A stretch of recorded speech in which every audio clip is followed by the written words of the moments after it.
On April 9th, 2024, the UK was shaken once again. A familiar name, Lucy Letby, stood trial one more time. She had already been sentenced to life in prison for murdering 7 newborn babies and attempting to kill 6 others. This time, it was a new charge, the attempted murder of another premature baby girl, a 34-year-old nurse with a gentle face. The same woman who used to write sympathy cards to grieving parents. The same one who had earned the absolute trust of her colleagues. Now the world knew her by a chilling new title, the cold-blooded killer in the form of an angel. The new victim, Child K, was a premature baby girl, weighing barely 800 grams. Letby was accused of deliberately removing the baby's breathing tube, letting her struggle with each fragile breath, and just standing there. No response, no emergency call, no effort to help. No one could understand why. Why would someone choose medicine, a field where saving lives is everything, and then do this? Not for money, not out of hatred, just being there again and again, every time a child stopped breathing. From a girl who once adored children, Letby became the embodiment of a terrifying truth. Sometimes, monsters don't hide in the dark.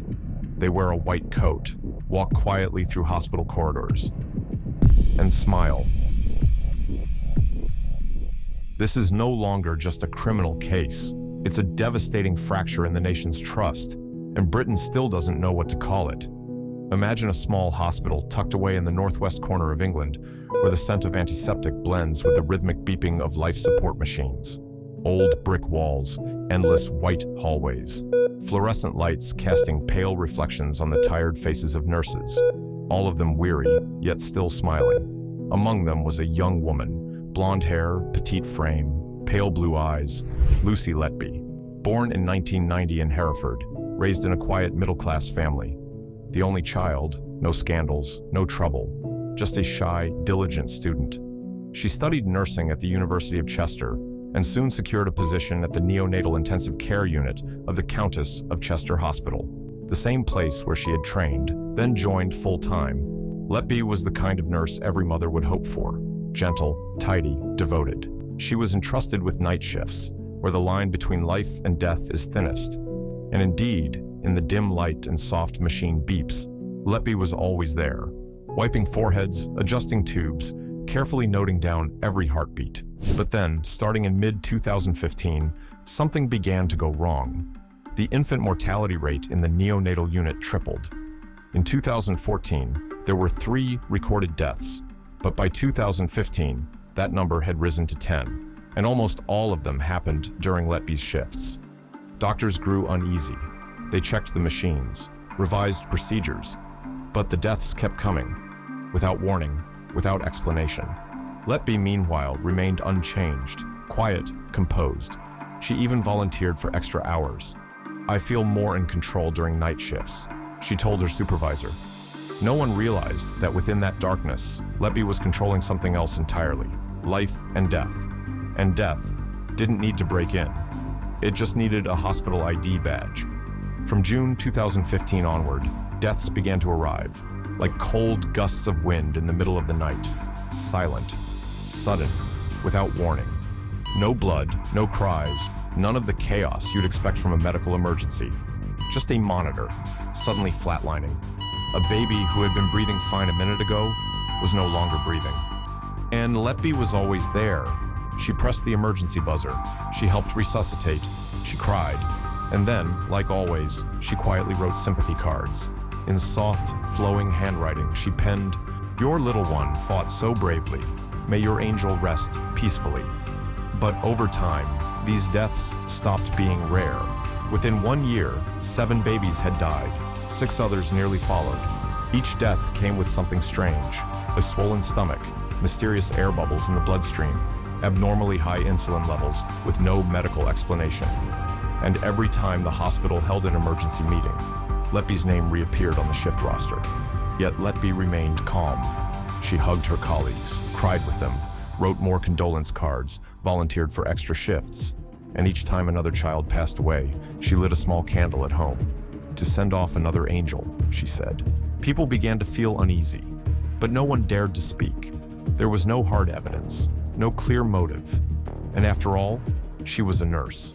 A nurse who had saved so many babies, right? Until one day, a father, just told that his child had died, broke down in the hallway.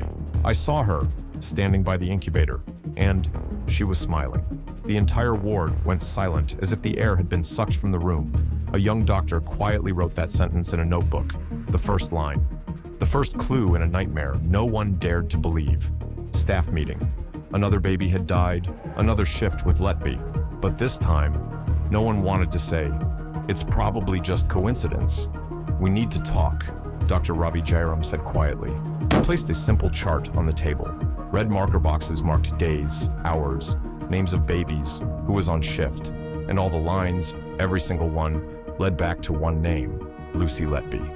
"What exactly are you implying?" the head of nursing asked coldly. Jairam didn't back down.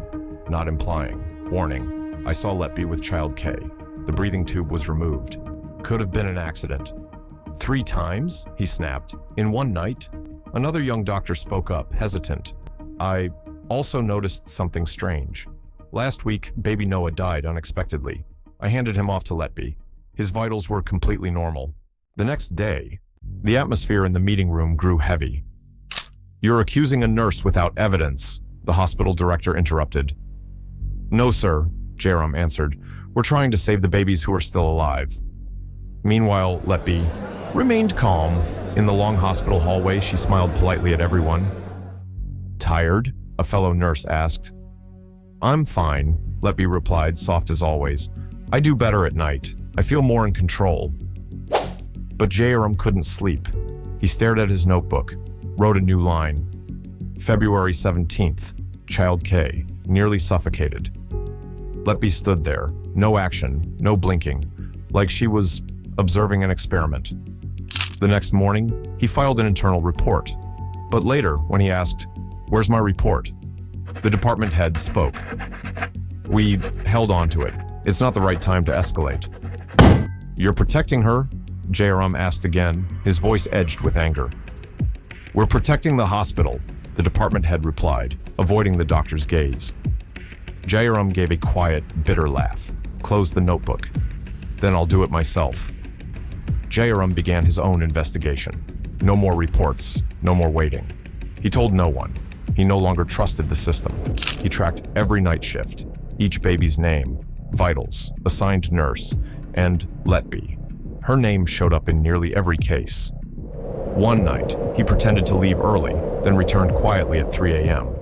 Letby was there, alone, next to baby Grace, who had been perfectly healthy minutes ago. She held a syringe, leaned over. Jairam stepped in. "Letby?" She flinched. I was just checking the IV line," she said, smiling faintly, but her hands were trembling. The next day, Jairam planted a hidden camera beneath the desk.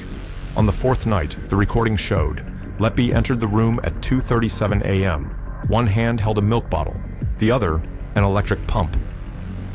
At 2:41 a.m., the monitor showed a sharp drop in heart rate. Letby walked out.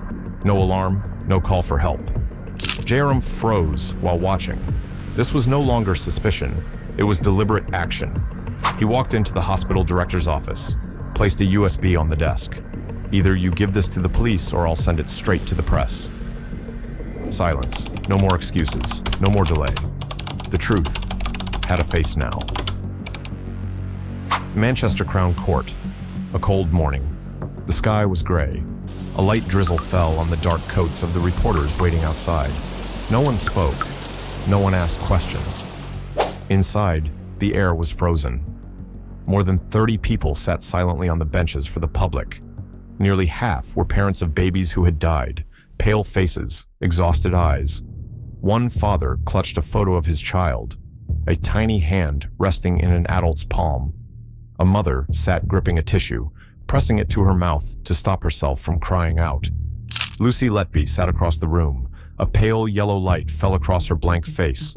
Her hair was neat, her shirt fully buttoned. She didn't blink. She didn't look up. She didn't look at anyone. It was as if her mind was somewhere far from the truth being laid bare in front of. The prosecutor stood. His voice wasn't loud, but it cut like ice. We accuse the defendant of murdering 7 newborns and attempting to murder 6 others, using deliberate and calculated methods. She did not panic. She did not try to save them. She simply stood there, watched, and repeated. A hidden camera recording was played. The room fell completely still. On screen, a baby sleeping peacefully. Letby walked in. Her movements were swift. There was no sound. Then, the monitor beeped, a warning, and Letby just stood there. A mother burst into tears. The sound echoed through the silent room. A father slammed his hand against the bench, his face drained white. It's her. It's her. Letby didn't flinch. She stared into the void. No fear, no sadness, no defense. "I don't remember anything," she said. "I didn't do anything wrong." The trial lasted for months, over 100 witnesses, thousands of pages of medical records, all of it pointing in one direction. After 3 weeks of jury deliberation, they returned. 3 cold words rang out like a final blow, facing criminal charges. Letby was sentenced to life imprisonment without parole. No applause, no cheers, only exhaled breaths. A mother collapsed into her seat. Beside her, the father whispered, "It's over now. We didn't give up, sweetheart." And Lucy? She just sat there, head bowed, hands clenched, no tears, no smile, as if the verdict hadn't been meant for her. When the trial ended, many believed justice had been served. But soon after, a truth surfaced, one even harder to accept. Letby wasn't alone. As early as 2016, at least 3 doctors had raised concerns. They filed reports, held internal meetings, requested Letby be taken off night shifts. But hospital leadership, afraid of causing panic, lacking concrete evidence, and trusting that she was a good nurse, chose silence. Not only that, but one of the doctors was even asked to write an apology letter to Letby for causing her emotional distress. And while infants continued to stop breathing one by one, Letby was still assigned to their bedsides, still trusted, still handwriting condolence cards in careful, elegant script, as if she, too, had lost something. Lucy Letby is now in solitary confinement at a maximum security women's prison. She lives alone, no contact, no natural light, face to face with remorse or a slow, stubborn denial.